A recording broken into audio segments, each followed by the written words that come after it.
پاکستان اور امریکہ کے بعد کینیڈا اور امریکہ کے بعد پاکستان میں بھی مودی سرکار کی دہشت گردی عالمی سطح پر بے نقاب ہو گئی۔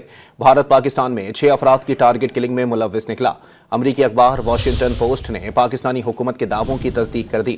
واضح کیا کہ رو نے کرائے کے قاتلوں اور افغان ہتھیاروں کی مدد سے شہریوں کو نشانہ بنایا۔